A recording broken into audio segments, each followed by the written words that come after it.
जय हिंद, जय भारत, वंदे मातरम। मैं रविंद्र फौजी।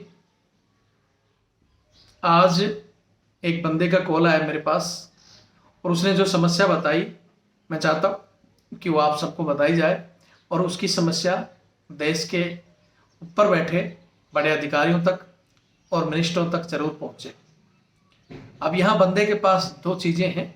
एक तरफ उसकी नौकरी में खतरा और दूसरी तरफ उसकी वाइफ की जान को खतरा।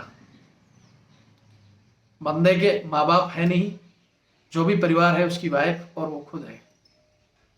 कोई और मतलब घर में देखने वाला है नहीं है। वाइफ आरआर हॉस्पिटल, जो कि हमारी सबसे बड़ी हॉस्पिटल है, उसमें इलाज चल रहा है। मैं इसकी पूरी कहानी आपको पीछे की बताता हूं। और इस इलाज के दौरान आज उस बंदे की 2 महीने से पेमेंट बंद कर दी गई है।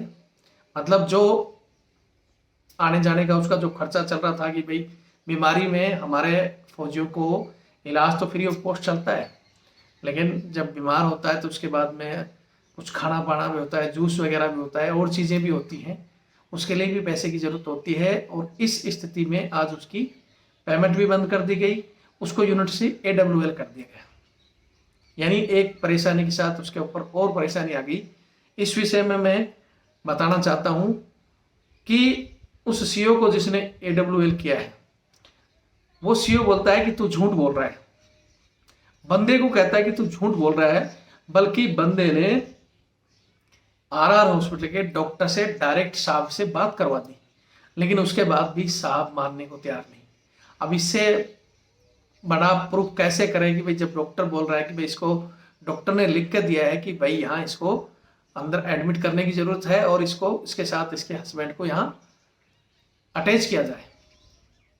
अटैच के अलावा सिस्टम होता है कि ठीक है, आपकी रेजिमेंट अगर पीस में चलेगी, आप अटैचमेंट नहीं दे सकते हो तो वहाँ किसी दूसरी यूनिट, हमारी किसी भी यूनिट में उसको पोस्टिंग कर दे तो वो आपका यूनिट का काम भी करता रहे और आपकी फैमिली का इलाज भी कर सके। लेकिन यहाँ प्रोसीजर को फॉलो नहीं किया गया। अब एक चीज तो मैं यहाँ वीडियो दिखाने से पहले पूछना चाहता हूँ कि आज अगर हमारी देश की राजधानी का स्ट्रेंथ के ऊपर बात करें, 50,000 से ज्यादा जवान की स्ट्रेंथ अटैच पर है दिल्ली, जिसमें मात्र 10% वो लोग होंगे जो इस तरह अपनी फैमिली का, अपने माँ बाप का, जो हमें फैसिलिटी दी जाती है कि भाई किसी की अगर माँ बाप या उसका बच्चा या वाइफ बीमार है और वो देश सीरियस लेवल में अगर आरआर में उनका इलाज चलता है तो उनको अटैचमेंट दी जाती है प्रोसीजर के मुताबिक। लेकिन उस प्रोसीजर में मात्र 10% बंदे होंगे। 90% जो अटैचमेंट हैं वो इन लोगों के लिए, जो लोग जवान की पेमेंट करके बैठे हैं, उन अधिकारियों के पर्सनल काम के लिए, उनकी बीवी बच्चों के लिए, सेवादारी के लिए अटैच है। लेकिन उस सिस्टम के लिए सबका मुंह सिला हुआ है। कोई कर्नल, जर्नल या कोई मिनिस्टर कोई नहीं बोलना चाहता। और वहां पूरी हमारी नेता, मिनिस्टर, न्यूज सब दिल्ली में बैठे हैं। सबको दिखाई दे रहा है कि जवान जो कुत्ते घुमाते घूम रहे हैं, जो गाड़ियां जिप्सी चल रही हैं, मैडमें और बच्चे उनमें शॉपिंग कर रहे हैं, कोई बच्चों की पोटी साफ करता हुआ घूम रहा है, कोई गार्डन साफ कर रहा है, कोई इनकी पर्सनल कोठियों में बैठा हुआ है।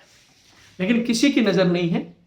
पता सबको है, लेकिन सब उसकी तरह, महाराष्ट्र में जो धृतराष्ट्र की वाइफ थी उनकी तरह सब पट्टी बांध कर बैठे कि वो देखना नहीं चाहते। लेकिन उसका अंत बहुत भयंकर होता है। जो चीजें आपको पता है और उसको देखकर इग्नोर कर रहे हो, उसका अंत भयंकर होता है। ये कह रहा हूं मैं हमारे माननीय प्रधानमंत्री जी, रक्षा मंत्री जी और हमारे सेना अध्यक्ष जी, इन चीजों का अंत बहुत भयंकर होगा। इसलिए बार बार हमारा ये चैनल खोलने का मकसद यही था, आपको अवगत कराया जाए कि जो सेना की 20% नफरी को सेवादारी में आप लेकर बैठे हैं, वो सेना के नाम से बिल्कुल जीरो और निकम्मे हो चुके हैं। उन फौजियों को, शेर जो फौजी थे जिन्हें लड़ाई होते ना, हथियार को, उनको जंग लगाकर हिजड़े बनाकर आपने घरेलू नौकर बना दिया है। अब जब उसकी बात आती है तो ये बहुत से बोलते हैं वॉलंटियर फलाने हैं। मैं तो नहीं मानता हूं कोई वॉलंटियर है या वर्दी पहनकर कोई ये काम करेगा।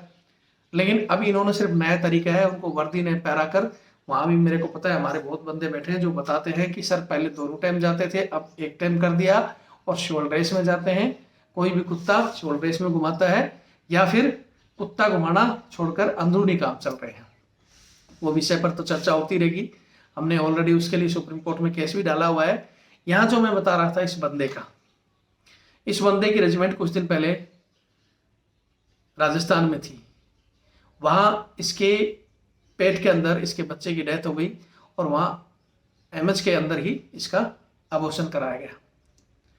अबॉर्शन के बाद में कुछ समस्या आई या पेट में कोई टुकड़ा रह गया। इसने सियोल में दिखाया तो उसने बताया कि भाई 6 mm का कोई टुकड़ा रह गया, गलती से कैसे भी, उसकी मैं कुछ नहीं कहना चाहता। फिर उन्होंने एमएच के डॉक्टर को भी बताया कि साहब ऐसी दिक्कत आ रही है और उसकी वजह से पेट में इंस्पेक्शन हो चुका है। एमएच के डॉक्टरों ने देखा कि इंस्पेक्शन ज़्यादा बढ़ गया, उन्होंने उठाकर आरआर में रेफर कर दिया। आरआर ने पूरा रिपोर्ट और जांच के बाद में बताया कि भाई इसका लंबा ट्रीटमेंट चलेगा और इसकी समस्या कुछ बढ़ चुकी है और इसके लिए आपको बार बार आना पड़ेगा या यहाँ अटैचमेंट कर लो। उन्होंने अटैचमेंट के लिए लिख दिया। जब इलाज चल रहा था उसी समय यूनिट का कुछ समय बाद मूव होना था फील्ड के लिए। उस बंदे ने उसी समय एप्लीकेशन लिखी कि साहब आप फील्ड में जा रहे हो और मेरी दिक्कत आ जाएगी, मेरी या तो किसी दूसरी यूनिट में पोस्टिंग कर दो। साहब ने ध्यान नहीं दिया, बोले नहीं होगी पोस्टिंग, आपको साथ चलना होगा। फिर वो ठीक है, जब तक वो वहाँ रहा बोला ठीक है साहब यूनिट मूव होगी। उसने अपनी छुट्टी ले ली, मतलब उसने पोस्टिंग नहीं की। बंदे ने अपनी छुट्टी पे इलाज किया। जैसे वो छुट्टी पूरी हुई और वहाँ डॉक्टर ने बोला कि भाई अभी आपको तो और दिखाना पड़ेगा।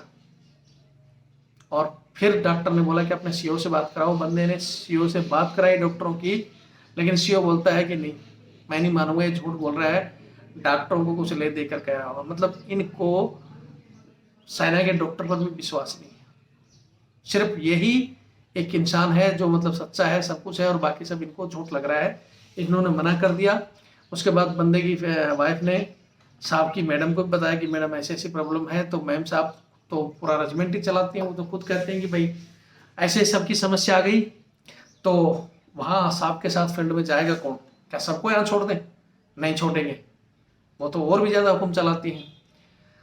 अब मैं यही पूछना चाहता हूँ कि उस रेजिमेंट की अगर स्ट्रेंथ से देखा जाए तो अभी भी सीओ के घर में भी 10 बंदे और बाकी कंपनी कमांडर वगैरह के अगर उनकी फैमिलियां पीस में हैं तो उनके पास जरूर होंगे। ज़्यादा नहीं तो 50 बंदे रेजिमेंट से जरूर बाहर होंगे जो अननेसेसरी और अनऑथराइज हैं, सिर्फ बोलते हैं अपने लेवल पर। लेकिन यहाँ अगर किसी बंदे का, भाई भगवान न करे किसी की समस्या आए, लेकिन कभी ना कभी किसी न किसी की समस्या आ जाती है, 1 या 2 बंदों की, उनके लिए ये कानून लागू कर देते हैं। बंदे ने फोन किया कि सर मेरा तो मुश्किल हो रखा है, मैं छुट्टी दो मेरे को। बोले भाई छुट्टी नहीं मिलेगी, तो जो करना है या तो रेजिमेंट में आ जाए, तेरे को AWL कर देंगे। बंदा जा नहीं पाया इस मजबूरी के कारण और बंदे को उन्होंने AWL कर दिया। AWL के बाद उसकी 2 महीने से पेमेंट बंद है। RR हॉस्पिटल में इलाज चल रहा है। हॉस्पिटल वाले कहते हैं कि भाई जब तक सीओ का लेटर नहीं आ जाता हम आपको अंदर अटैच भी नहीं कर सकते, क्योंकि लेटर के बाद वो अंदर अटैच कर लेते हैं। बंदा एमएच में अपना उसका अटैचमेंट में इलाज कराता है और कुछ सरकारी ड्यूटी वो अंदर भी कर सकता है।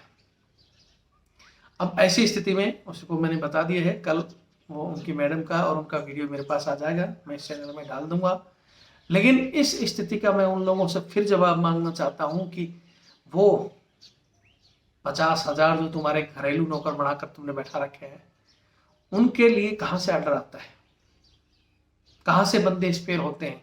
और यहाँ किसी की समस्या के लिए आप उसको AWL कर बैठे हो। आपने जाओ ना उसको अटैचमेंट दिया और ना ही उसको